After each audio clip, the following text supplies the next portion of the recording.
Hi everyone, Mike from Lunch Money Comics here. Going off of a tip from one of my viewers, I am at That's Entertainment in Worcester, Massachusetts. They're having a really big sale today. I'm pretty excited to check it out. Let's go see what they got.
All right, that store is awesome.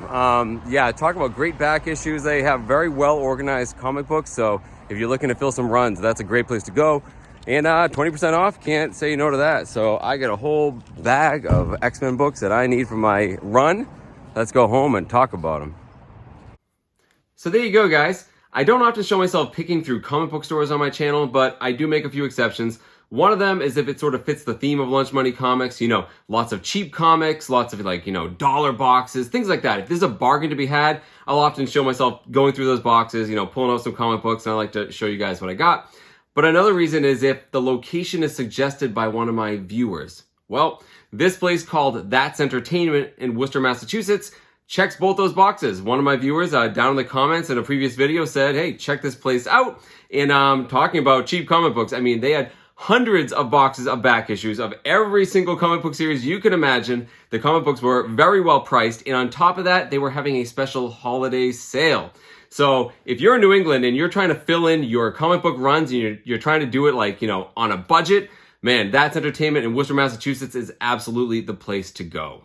But before I show you guys the comic books that I got, I wanted to show you guys a few other things I've gotten in the meantime.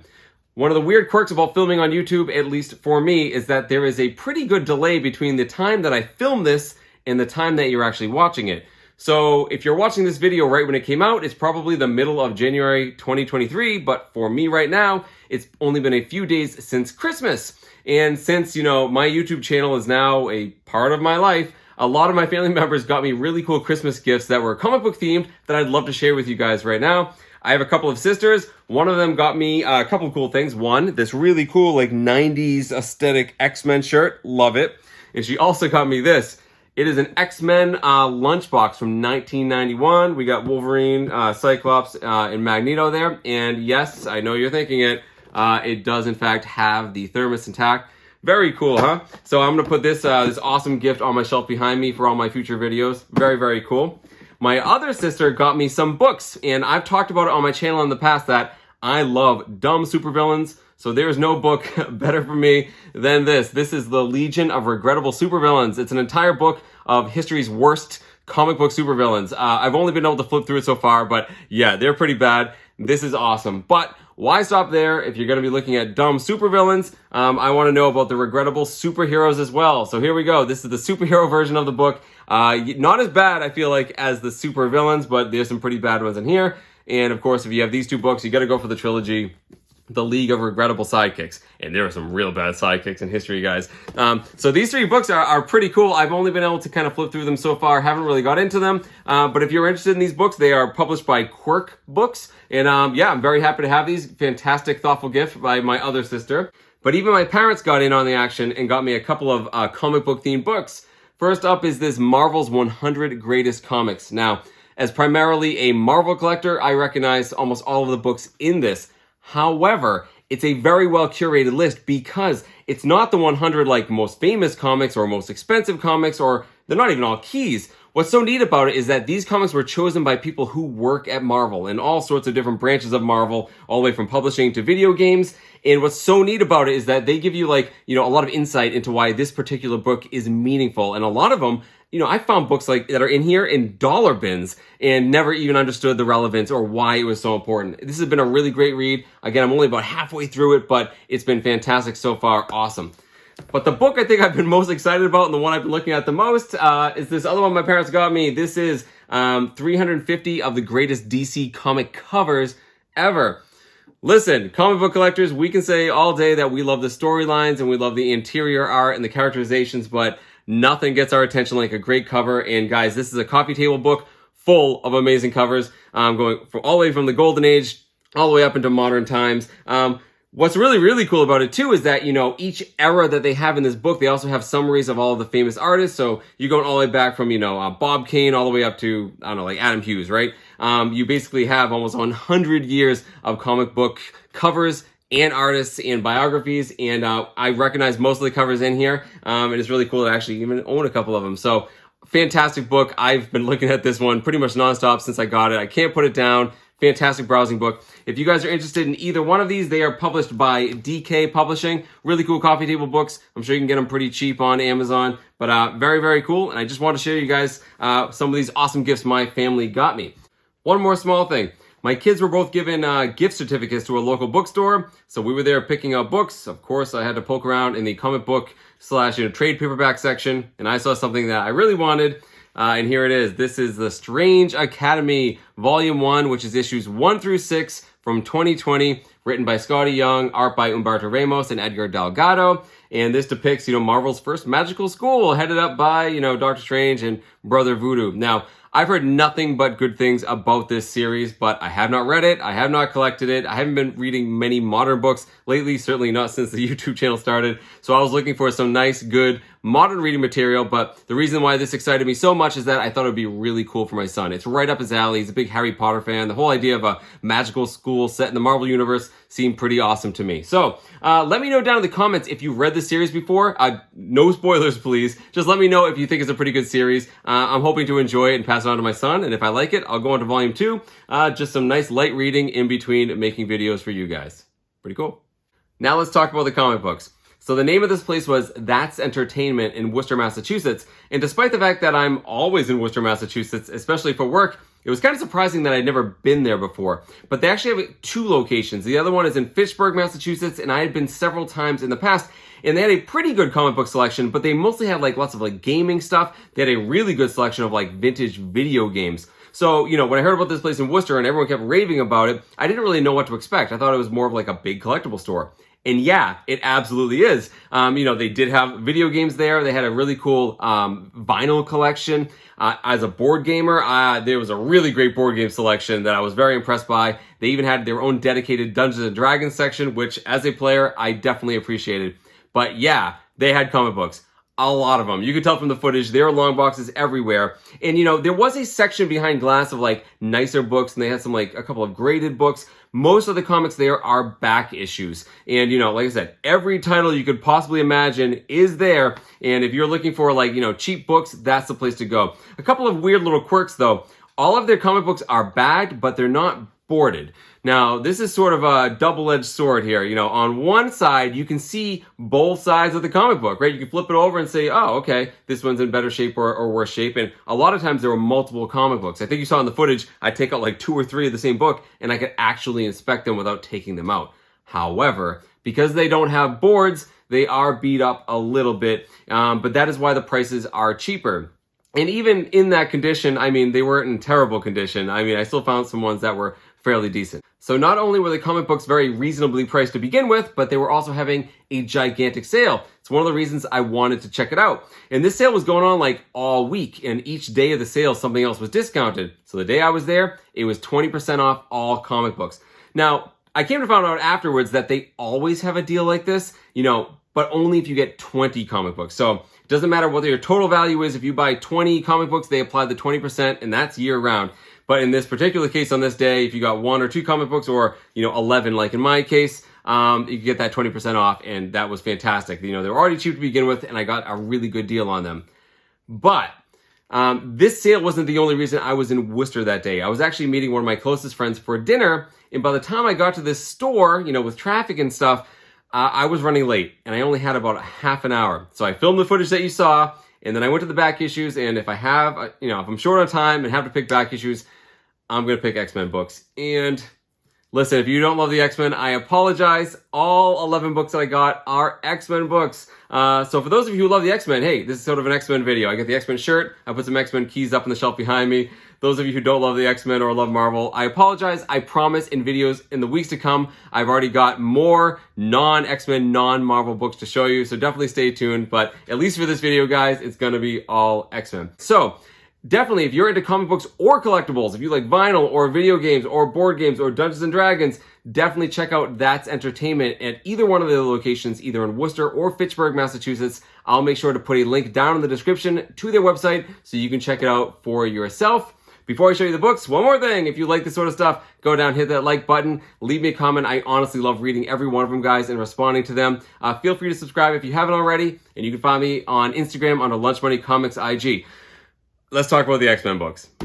So like I said, I got 11 comic books, and I don't remember their individual prices, but they all range from like $4 up to $10. There was one, the first one here listed as 15, but for the most part, you know, like they were pretty cheap. And when you apply the 20%, I got all of these for $55. So I averaged $5 each. Pretty awesome.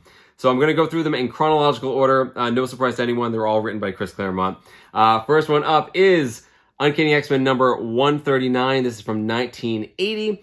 Not only am I trying to collect the entire X-Men run, but I specifically like the first appearances of X-Men and when they first joined the team. And that's what's going on here. This is when Kitty Pryde officially joins the X-Men after the events of the Dark Phoenix saga. It's also the first appearance of Wolverine's brown suit. Pretty awesome Claremont Byrne comic book here. Very happy to add this to my collection. Next up, we have number 150. It's a special double-sized issue from 1981. The significance of this one is that we get a little bit of the backstory of Magneto, specifically in that he survived the Holocaust. It's only a couple of lines, but you know, you get a little bit of insight into his pathos and what he endured during World War II. Most of his backstory, I think, is told in Uncanny X-Men 161, which comes out after this, but still, very cool comic book in its own right and has some historical comic significance there. Next up, we have Uncanny X-Men number 154. Significance of this is that it's the backstory of the Summers family. So the backstory of Corsair and his sons, Scott Summers, Cyclops, and Alex Summers, Havoc. Of course, no backstory for Vulcan, the other Summers brother, because he hadn't been invented yet. So there you go. Backstory of the Summers family. Next one. This is a pretty big key issue here. This is Uncanny X-Men number 160. The significance of this is that it's the first appearance of Illyana Rasputin, aka Magic.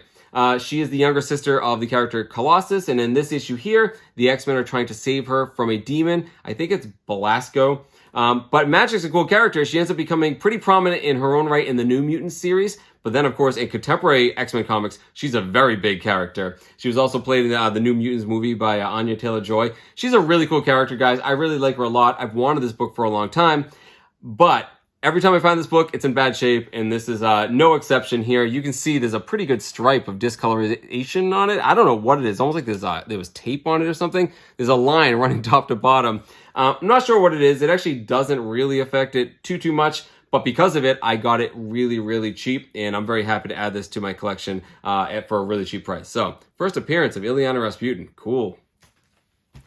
We have another first appearance here. This is the Uncanny X-Men number 191. Significance of this is the first appearance of Nimrod. Nimrod is like a super sentinel from the future. He's a huge problem for the X-Men because he's incredibly powerful. Get a really cool cover here too of Vision fighting Colossus. That segues nicely into my next comic book here, number 194, where you actually see Nimrod on the cover. For those of you who aren't sure what he looks like, there's Nimrod. I mentioned he was powerful. You see him manhandling Juggernaut like no problem. You also got, this is pretty cool. I actually had to open the book to figure out what was going on here. That's actually Rogue stealing the powers of Colossus and Nightcrawler to fight Nimrod. Very cool. It's also the first appearance of the Strucker twins, the children of Baron Strucker. I think they're just minor villains in their own right, but still another key mention there, but very cool cover. Love it. Oh man, this next book, this is an awesome cover. So this is Uncanny X-Men number 205. Now, I saw this comic book at a flea market about a month ago. Ended up not getting it because the condition wasn't very good and it wasn't a very good price. But this was obviously a really cool comic book cover depicting Wolverine as Weapon X. But the significance of this one is that it's the first time that Lady Deathstrike gets her cybernetic enhancements and basically becomes Lady Deathstrike with the creepy fingernails. So really cool comic book right there. Awesome looking. Oh man, this one isn't a key issue. It's just awesome. This is Uncanny X-Men number 207. And I don't know if anything happens in it, but it doesn't matter because this has an amazing cover by John Romita Jr. If you're a Wolverine fan, that's a great book to collect right there. Yeah, I don't think anything happens in it of meaning, but awesome cover. Awesome. All right, next one, another great Wolverine cover. This is Uncanny X-Men number 211. Now, this has that border that a lot of people see on these books from 1986, which is the 25th anniversary of Marvel. not really the entire comic company, but it was the 25th anniversary since Fantastic Four #1, and they put this cool border around lots of books. I've even seen it on, G.I. Joe books. But this one here in particular, you have not only do you have the cool border, but you have Wolverine in the middle looking pretty beat up. It's also the first full appearance of the Marauders, the evil team that fights the X-Men quite a bit. So very, very cool comic book there.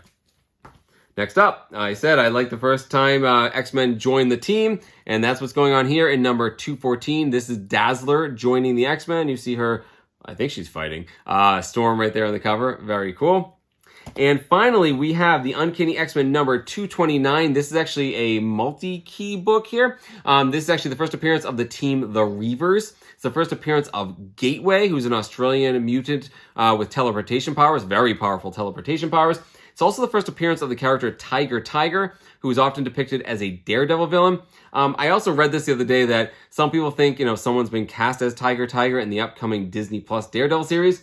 I'm not sure about that. To be honest with you, I'm not even sure who Tiger is. But either way, it's listed as the first appearance of them in this book. I got it because I was missing it from my run. So there you go, guys. It was an all X-Men video. For those of you who like the X-Men, go down in the comments and let me know which one of these books you like the best. Let me know if you think I got a good deal. I think I definitely got a good deal because I need all of these for my run, so they're invaluable to me. For those of you who don't love the X-Men, again, I sincerely apologize, and I promise in the weeks to come, I'll have lots of non-X-Men, non-Marvel books for you to feast your eyes on. So in the meantime, guys, I hope you keep finding comic books in strange and unusual places and in the back issues of your local comic book store. And until next time, guys, thank you so much for watching.